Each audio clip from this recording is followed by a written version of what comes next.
Bonjour, voici le cours du jeudi 28 mai où je vous ai demandé de faire un lien entre l'itinéraire culturel et la vie du sol. Donc pour ce faire, il fallait comparer le tableau qu'on avait complété avec les différents paramètres qui avaient été mesurés par rapport à la vie du sol sur les 4 parcelles différentes et les itinéraires culturaux qu'on avait vus au tout début de l'exercice, il y a quelques semaines. Donc, on va regarder ce tableau-là. Si on regarde déjà la dégradation de la matière organique. Donc, on va regarder les scores. Donc, score faible, moyen, score fort. Donc, score faible pour le 377, moyen pour la 102, fort pour la 385. Donc, je vous ai mis dégradation de la matière organique. D'abord, la P385 qui est meilleure que la 102, qui est meilleure que la 377. Donc, je vous ai remis le résultat là. Donc, si on regarde, la meilleure ce serait celle-ci, donc qui est en conventionnel, une seule famille cultivée différente. Donc il me semble que c'est du maïs d'ailleurs, hein, si j'ai bonne mémoire. Aucun couverts végétaux, du labour, une bonne profondeur de sol, pas de fertilisation, quelques traitements phytosanitaires. Donc on va noter, la parcelle présentant le meilleur score n'est pas la parcelle a priori à laquelle on pourrait penser. En effet, le labour, pas de couverts végétaux, une seule famille végétale cultivée, pas de fertilisation organique. Donc on se dit, tous ces facteurs-là ne sont pas favorables à la vie du sol. En effet, le labour, ça retourne les mottes, donc les bactéries anaérobies, donc qui ne veulent pas d'oxygène, qui sont en profondeur, vont être retournées, donc on se retrouve en surface, donc elles vont mourir, et les bactéries aérobies qui veulent de l'oxygène vont se retrouver en profondeur et vont mourir également. Donc normalement, la logique voudrait que il y ait moins de bactéries qui permettent la dégradation de la matière organique. Donc ça pose question. La suite. Alors, analyse microbiologique, la même chose pour les 4 parcelles. État de la surface du sol, relativement pareil pour les 3 parcelles étudiées. Le tassement, on est pareil. Donc en fait, je vais aller trop vite, pas de différence significative entre les parcelles. Donc là, il n'y a rien à analyser, il n'y a rien à dire. On voit que c'est quasiment la même chose à chaque fois. La nématofaune maintenant. Donc ici c'était satisfaisant, une bonne diversité. Ici satisfaisant, bonne diversité. Ici activité biologique faible. Ici, très forte activité biologique, bonne diversité des organismes. Alors là, ça rejoint un petit peu ce qu'on a dit tout à l'heure. Hein. Alors on va regarder. Donc le meilleur score, c'est la P385. Juste pour rappel, hein, la 286, activité biologique faible. On va juste regarder quelque chose. Donc la P385, le meilleur score. Donc même remarque que précédemment. Hein, on ne s'attend pas à trouver ce meilleur score sur cette parcelle. Par contre, la 286, agriculture intégrée. Donc là, hein, agriculture biologique, je vous ai dit. Hein.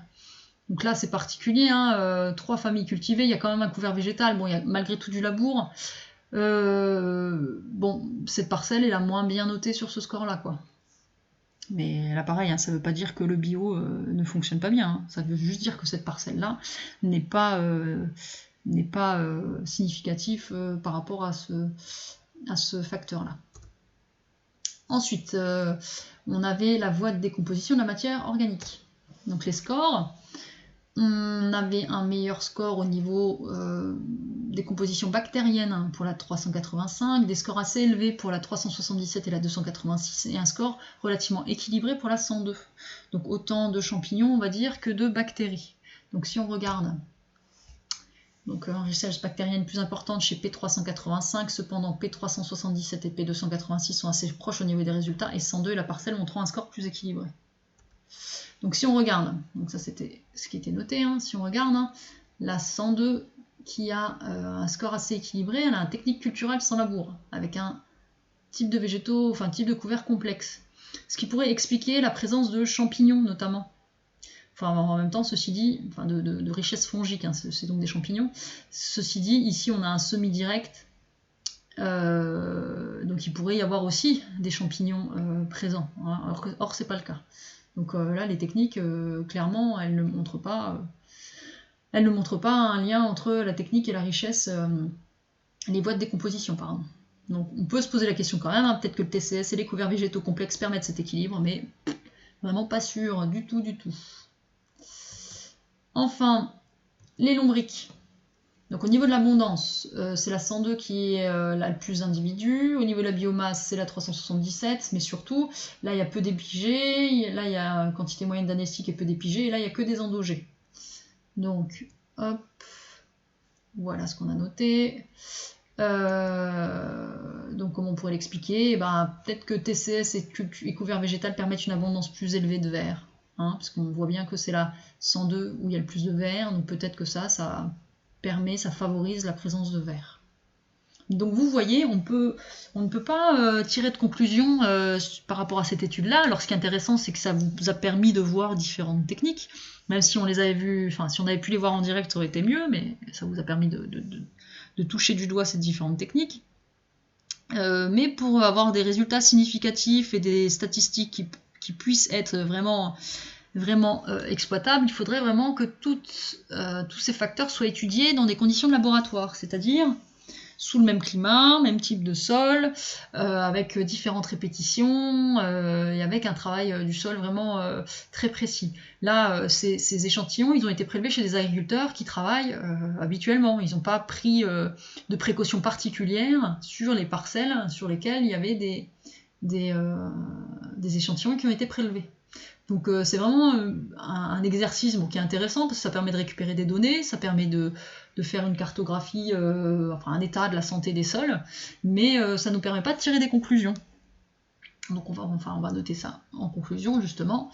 Le lien entre itinéraire technique et vie du sol peut être difficilement fait, donc d'après ce qu'on vient de voir là. Hein. En effet, on peut se poser la question de l'effet des conditions climatiques, parce que toutes les parcelles n'étaient pas situées aux mêmes endroits. Ou alors de la fertilisation organique pratiquée, parce qu'on nous dit qu'il y avait fertilisation organique, mais à quelle fréquence, quelle quantité, ça on ne sait pas. Et par exemple, est-ce que c'était du lisier, du fumier, est-ce que c'était de la vache, du porc, des bouts d'épuration, on ne sait pas. Donc ça peut poser la question sur la qualité de la vie microbienne du sol notamment. Alors les bons résultats de la parcelle en conventionnel posent question également. Alors pose ENT, ça serait mieux. Hein.